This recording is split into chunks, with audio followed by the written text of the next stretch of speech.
Ladies and gentlemen, welcome to TMRP, the Metropolis Radio Podcast. And I know this is very, very unusual. I normally don't do two TMRPs back to back, especially two TMRPs on the exact same day. But as I was recording the Golden Globes the episode prior, this breaking news just came up. And I figured I didn't figure I needed to weigh in on it, but I wanted to weigh in on it. Because I remember the reports about Ellen DeGeneres back in July, but now we can now put it all into context. So here's what it starts with. The Ellen DeGeneres Show to end after 19 seasons.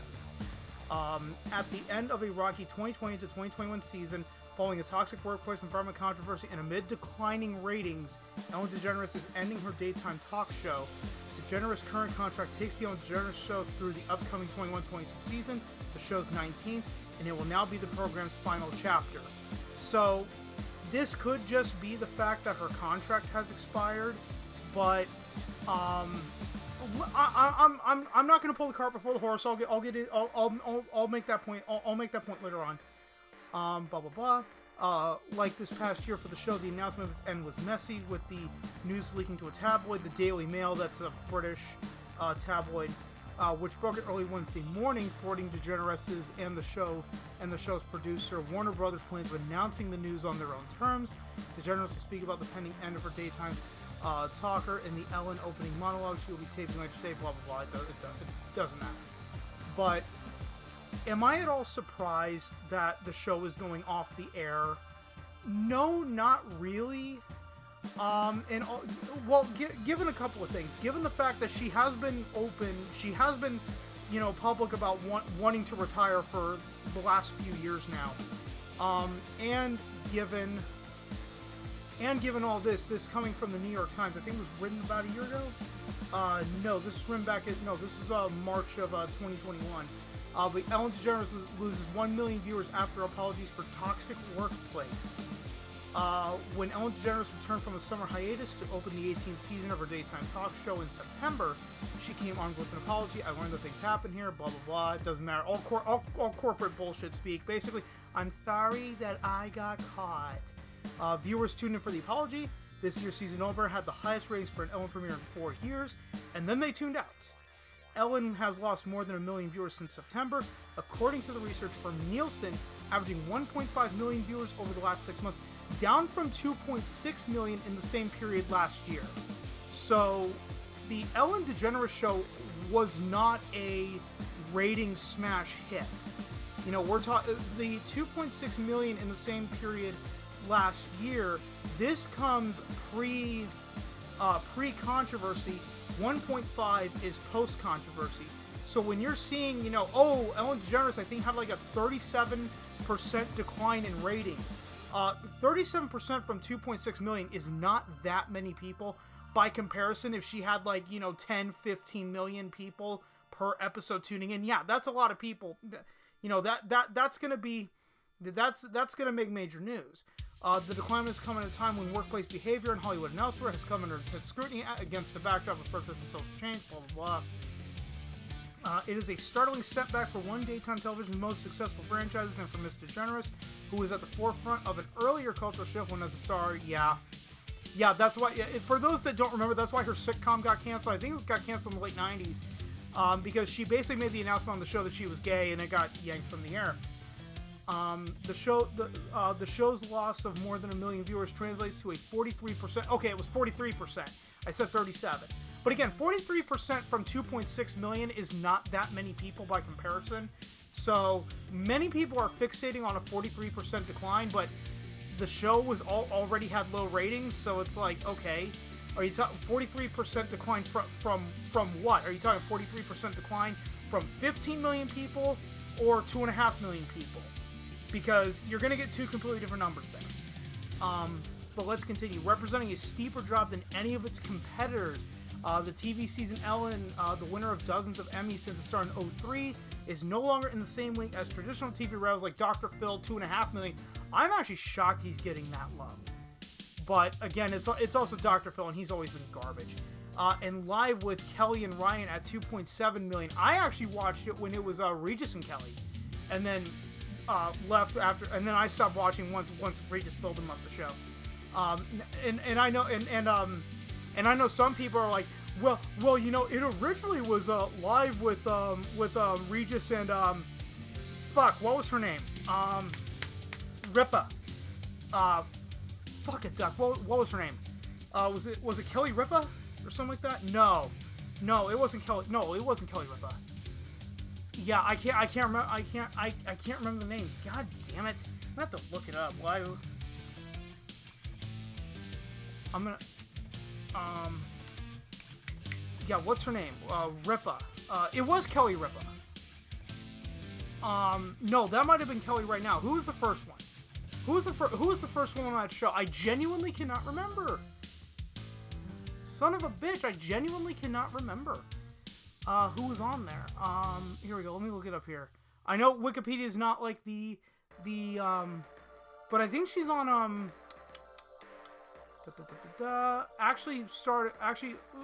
Regis and Cindy, blah, blah, blah. Kathy Lee, that's the one I'm trying to think of.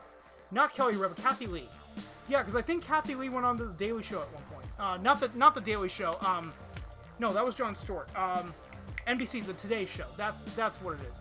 Okay, but let's get back to the topic. Hey, that's why you turn into TMRP, because I tangent all the fucking time, and I'm not gonna edit this out because I'm too goddamn lazy to do it. So where were we? Oh yeah, here we go. Now it finds itself uncomfortably close to the show's host, hosted by Maury Povich at 1.4 million. The guy who milked, random guy's name, John. You are the father. I knew it, you son of a bitch, motherfucker. Yeah, he milked that shit for all it's worth. Kelly Clarkson at 1.3 million, Rachel Ray at 1.2 million. I remember when Rachel Ray actually used to host a cooking show on the Food Network. That was many, many moons ago. We're talking probably 15, 20 years ago at this point. Tamron Hall, never heard of that person. And Jerry Springer's former security guard Steve Wilkos at 1.1 million. The fact that Steve Wilkos is still around amazes me. Because, yeah, for those that don't know, Steve Wilkos is basically Jerry Springer without Jerry Springer, is all it is. Maury Povich, Jerry Springer, all the same guy. The loss of viewers includes a 38% decline in our core audience, adult women under 54. And this is the shit kicker right here. And it appears to have put a dent in the show's ad revenue. From September to January of the 2019-2020 season, Ellen brought in $131 million from advertisers, according to the research from Kantar. That has fallen to $105 million for the same period in 2020-2021, a drop of about 20%, which lines up with the ratings drop. But still, only an average of 1.5 million viewers an episode, and you're still making over $100 million in ad revenue. Welcome to legacy television, right there. That's legacy television money. Ms. DeGeneres 63 has publicly mused on the possibility of leaving the show in recent years, and the spotlight on her workplace troubles have added to the questions about her future. Her talk show contract runs through next year. So again, this could just be the fact that her contract is coming up, but I think it's more the controversy than anything. The Ellen DeGeneres Show remains one of the top 3 highest-rated syndicated talk shows this season. David McGuire, an executive vice president of programming at Telepictures, a Warner Brothers subsidiary, said in a statement he suggested other reasons for the decline, like changing view habits during the pandemic. That could play a part in it, but it's probably not the end-all, be-all. While broadcast is down across the board, yeah, this is just making up a bunch. Again, I'm not denying that this could have played a part, that this right here, this COVID, could have played a part in it, but COVID's not the end-all be-all for all your problems. Whether or not next season Ellen is his last, Warner Media are in together for the long haul. Yeah, this is just talking about her deals with HBO Max. Public perception of Ms. DeGeneres started changing in July. That was July of 2020. When BuzzFeed reported that several of the show's former and current staff members said they had confronted racism, fear, and intimidation on the set. Several staff members also said producers had sexually harassed them. Warner Brothers investigated the workplace and found deficiencies. 3 high-level producers were fired, including Ed Glavin, executive producer, Jonathan Norman, a co-executive producer, and Kevin Lehman, the head writer. Ms. DeGeneres apologized to her staff before addressing her viewers in September. Yeah, whatever. Some observers believe the accusations may have weakened Ms. DeGeneres' relationship with her audience. No shit, Sherlock. For this reason, not for this reason, but we'll get to it. The host built her show as an oasis from the outside world, a place of goofy dancing, light jokes, cash giveaways to surprised audience members, and high-wattage celebrity guests. Several years ago, she adopted "Be Kind" as her motto. That's why that shit hit the fan. That the worst thing that she ever adopted was the "Be Kind" mantra. You know, right here, her brand is not just being fairly nice. It's, quote, "Be kind," said Stephen Galloway, the dean of Chapman University Dodge College of Film and Media Arts. She's chosen two words to stamp herself. You cannot have hypocrisy better defined than when you've chosen those two words to define yourself, and everyone is seeing the opposite is true inside your show. That's true. That's why the shit hit the fan with her. The reason the incident, blah, blah, blah, blah, blah. Ms. DeGeneres referred to her motto in her on-air apology. Being known as the "Be Kind" lady is a tricky position to be in, she said. So let me give you some advice. If anyone is thinking of changing their title or giving you a nickname, do not go with the "Be Kind" lady. Exactly. That's what killed her. Was the fact that she is always remembered for saying, you know, something to the effect of "be kind to one another," and she's the biggest bitch behind the scenes. And by the way, guys, these stories of her being a monster to work with didn't just come from BuzzFeed. If I were to pull up all of the stories that have been circulating about Ellen DeGeneres for decades, going back as far as the early 2000s, we would probably be here for the next 2 hours. So I'm not going to do that. You are more than free to look all that stuff up yourself. But yeah, stories have been circulating around for a number of years that she is quite difficult to deal with. Blah blah blah blah blah. This doesn't. Even with the complications affecting all talk shows during the pandemic, Ellen, with its loss of 43% of its audience, has suffered a steeper decline than its rivals. Dr. Phil is down 22%. Kelly Clarkson Show has lost 26% of its viewers. Kelly Ripa and Ryan Seacrest Show has lost just 3%, and Tamron Hall is down 9%. Blah blah blah. Mr. DeGeneres beat the odds to make her show success. This part is true. You know, there is a television graveyard filled with the comics, actors, anchors, and reality stars who have taken a crack at syndicating talk shows, only to be yanked off the air because of low ratings. That much is true. You know, and I can't knock her for that. Almost 20 years on the air for something that shouldn't have really worked, and it kind of did, is one hell of a feat. It just sucks that your image is damaged on the way out. And then we go over here to Forbes, and this is something that honestly struck me, is that she was making $50 million a year from the show. So, damn it.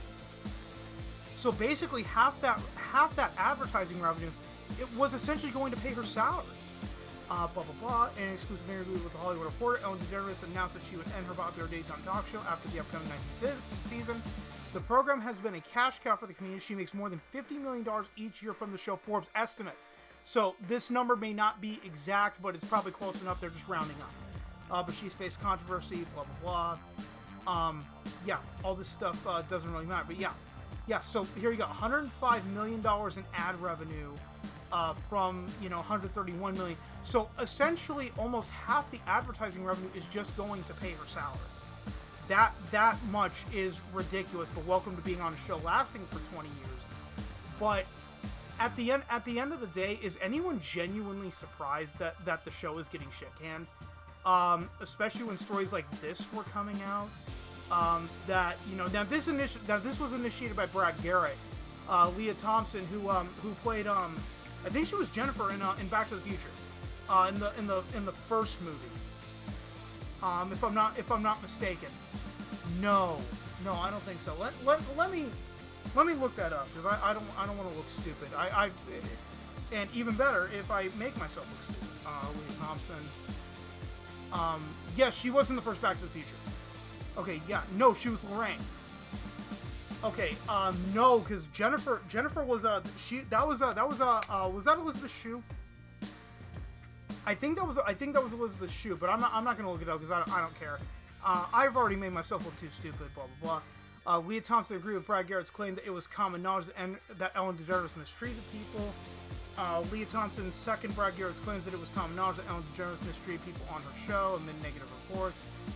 Blah blah blah. On Friday, the Everybody Loves Raymond actor, that's Brad Garrett, who's appeared on the Ellen DeGeneres Show multiple times, tweeted to Variety's article about her letter and called out the talk show host for her role in the allegations. Here's the actual tweet quote right here. I think the tweet got removed. Sorry, but it comes from the top at the Ellen Show. No more than one who were treated horribly by her, common knowledge. The Back to the Future actress responded to People's report about Garrett's comment that the DeGeneres behavior is common knowledge. True story, it is. She wrote, and also, well, hold on. Have faced backlash in April, Ellen DeGeneres Show. Crap, there was actually citing. Oh yeah. Crap, I think I may have accidentally deleted the article. Let's see if that brings it in there. No, that doesn't do anything. No, but there was an article that came out when Ellen DeGeneres was shooting the show from her house to finish out the season. She hired a non-union crew to come in and basically do all the filming for them. For those that don't know, if you work on a television production like the Ellen DeGeneres Show, it doesn't matter if you're the production assistant, if you're the cameraman, if you're the sound guy, you're all union. It's a unionized production. So you have union workers have no idea what the hell the future of the industry is, and you have to shoot it from home. She hires the non-union crew to come in and finish up the show because you don't have to pay as much money for the non-union crew as you would for the unionized crew. Then we have this, and I actually remember this story from a while. This was obvious. This was before the whole all the controversy. March of 2020.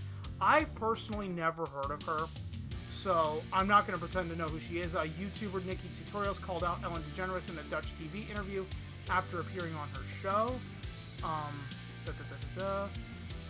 And here's the quote right here that I wanted to bring up. Let me say that there's a big difference between this show and Ellen DeGeneres, and I'm saying that in favor of this show. Blah blah blah blah blah. I think part of it cut out, unfortunately. It's nice that you say hi before the show. She didn't. I'm not even gonna try to pronounce that fucking name. I don't speak Dutch. But this person asked whether DeGeneres was cold and distant, and DeJager agreed, but the YouTuber also acknowledged that it was an honor to be on DeGeneres' show. So, if she's already very standoffish, to this person, again, I personally never heard of her. The old adage is, if you've done it once, chances are very high that you've done it in the past. But here was the point that I was trying to get to about the Ellen DeGeneres Show to end after 19 seasons. Had this PR disaster not happened, I think Warner Media would have convinced her to stay on for another year, stay on for another season, carry it out to 20, carry it out to 20 seasons. That way you can say after 20 seasons and after 20 seasons and 20 years, I'm done. I'm retiring from the show. You have this, overtly long, like let's say you have like a 2.5 hour show, bunch of, former guests come on, give their farewells, you bring back fan favorite segments, blah, blah, blah, blah, blah. You take the final bow, you end the show. After 20 years, 20 seasons, you've built up one hell of a legacy because a lot of talk shows do not last this long. And she's already up there with other talk show hosts, but because I was going to bring up the example of Oprah Winfrey, from 1986 to May of 2011. Basically, that's 25 years she hosted the Oprah Winfrey Show, and she just came out and said, after 25 years, I'm done, I'm moving on. Johnny Carson, ironically, the guy that gave Ellen DeGeneres her start, her first television appearance was on The Tonight Show starring Johnny Carson on when she did a stand-up comedy. Hosted The Tonight Show for 30 years. October 1st, 1962 to May 22nd, 1992. Basically, again, same idea. After 30 years, I'm done. I want to move on. So, what number sounds friendlier? 19 or 20? After 19 seasons, I'm done, or after 20 seasons, I'm done. I'm going to leave that up to you, and I'm going to go ahead and conclude this, guys. I've basically covered everything I wanted to cover, and I don't want to drag this out any longer than it needs to be, given that this is going to be the second TMRP for today. And I normally do not do this, and I've already gone for a little more than 20 minutes. So let me know in the comments what you think about all this.